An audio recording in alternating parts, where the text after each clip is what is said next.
should India bet on continuity in America? Because now you're seeing things that are, America talks about democratic processes and all that, and they're very concerned about court cases and everything. But in India that happened. Abhi jo recent case about Trump being handed this fine of almost $500 million in a civil fraud case in New York. I mean, this will it'll go to an appeals court and everything. But it seems like it's been a prosecutorial thing against presidential candidate. Opposition leader had so many cases against him. New York Times would have headlines about how Indian democracy is dead, and India. The State Department spokesperson said that they're looking at that what's they are happening. looking at They're looking carefully at what is happening. Right? Correct. But we don't. This is the Rahul Gandhi defamation case that happened in Gujarat. Yeah. Where was you had ultimately, European Parliament, you changed. had European parliamentarians, you had the State Department. The official spokespersons talked about a legal process in India. So I think what is happening in America is tragic. It is a tragedy that you are seeing politically appointed judicial officers, Yes. politically appointed investigative officers. They're all politically appointed, by the way. Yeah. It's Yes. not as if they are the permanent bureaucracy that transcends regimes. In America, they are politically Yes. appointed. The DA in New York is a Democrat. Is a Democrat. Yeah. So politically appointed judicial officers, investigative officers, regulators, they're all politically appointed, are targeting a political opponent.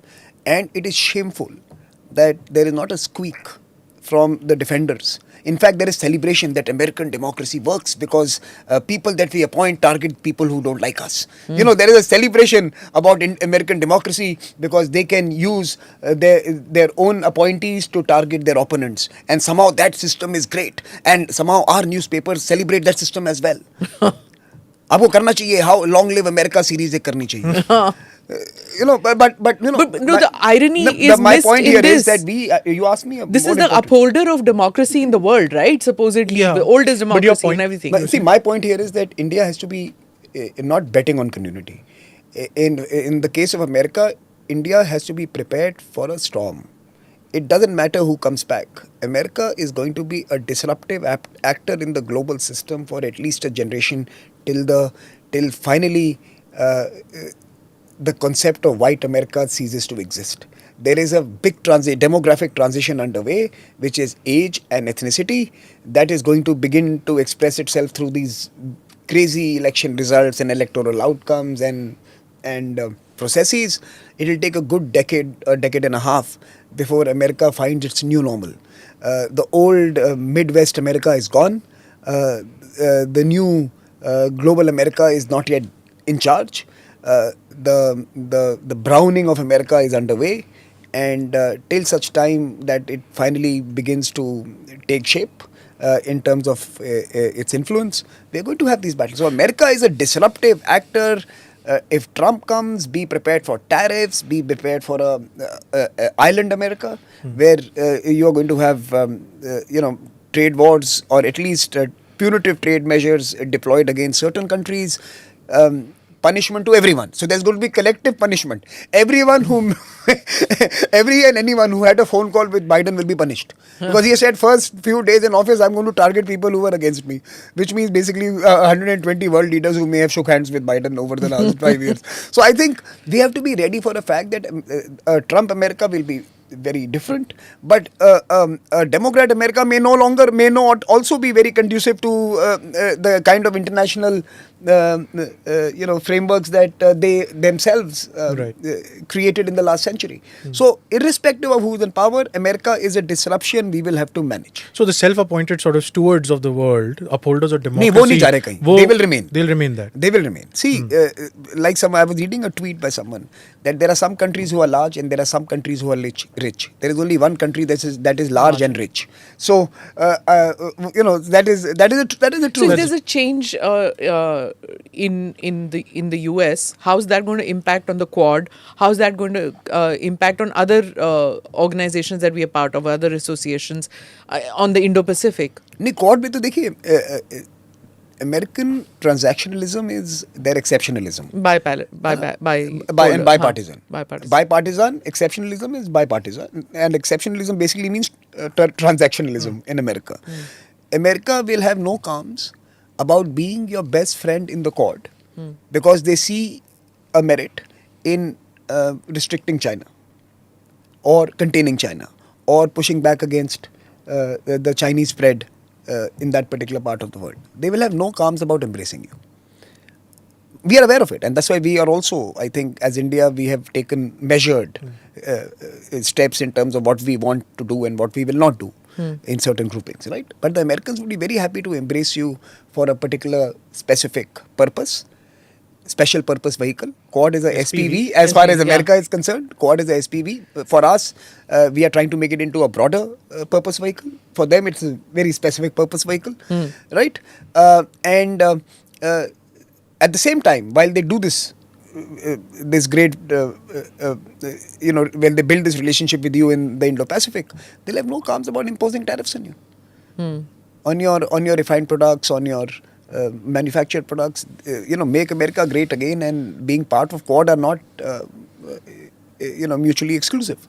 They'll be happy riding both sides. So with America, you'll have to now deal with like we've always dealt with America, because we were never part of the cozy club of the Americans. We always had to take the good and the bad when it came to America. We still do that, right? We still have to tolerate their sanctimonious State Department reports on the state of democracy and the state of multiculturalism and the state, right? When it is difficult to walk 5 blocks from New York at 11 p.m. at night without getting beaten up because of your color, right? I've been attacked twice in the last 5 years.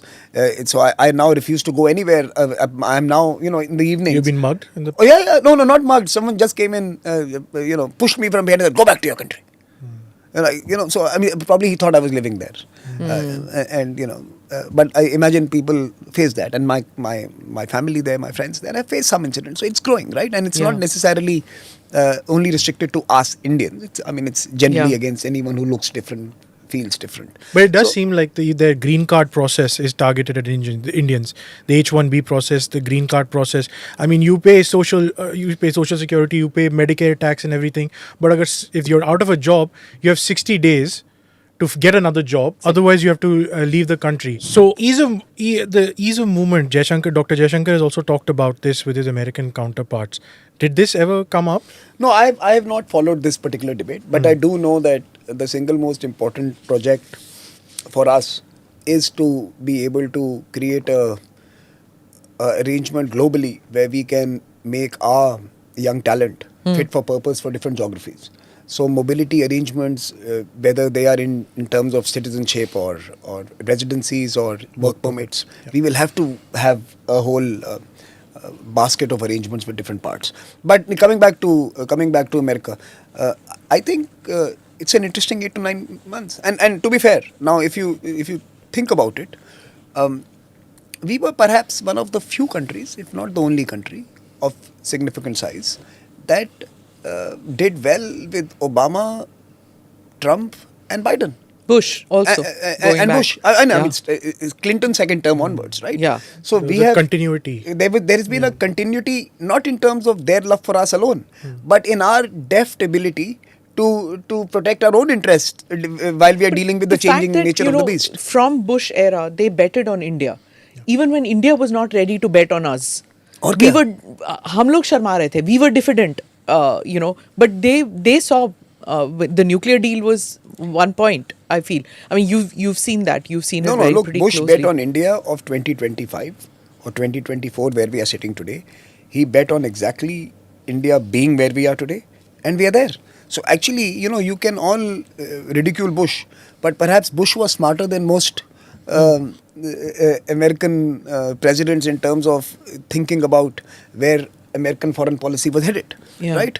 He, despite the fact that there was a compulsion on him to deal with the dictators in Rawalpindi because of the war on terror and dealing with the Taliban, despite that, he was determined to dehyphenate, to create a separate, special, exceptional relationship with India, to bring India into a quasi-nuclear framework, give a quasi-nuclear weapon state status to India. Yes. He was determined to undo the historical policies of America that had harmed and hampered the relationship in some sense. So I think Bush was visionary I don't think you'll get a Bush again. Let me be very clear. So you are also not going to get perhaps someone like a Biden again. Biden was the last of the old Democrats who still looked at the world through the prism of facts and not politics. Yeah. Right. He's Which one is of the- why when he picks an Anthony Blinken, you're seeing a continuity. You're seeing betting on India continuing with the Democrat in power. You're I mean, seeing look, that. Biden himself was betting on India, right? Yeah. So Biden was one of the loudest voices in India for the largest part of his career, and him becoming president was, like I said, you're not going to get a Bush and a Biden again. Be ready for disruptions. You cannot bet on continuity in America. You have to bet on America being very different, and be ready for that. Be ready to absorb what's coming your way. Tariffs, transactionalism, and perhaps even demands on acceding to American whims on certain geopolitical questions. We will have to embrace them where it is good for us. We will have to be drawing the line where we believe it is not in our interest, and we'll have to be negotiating where we believe we could do something together in a different avatar. So we will have to be at our best with America. This government has done it, by the way. So the Prime Minister Modi during the Trump years, his government navigated it very well. navigated Trump very well.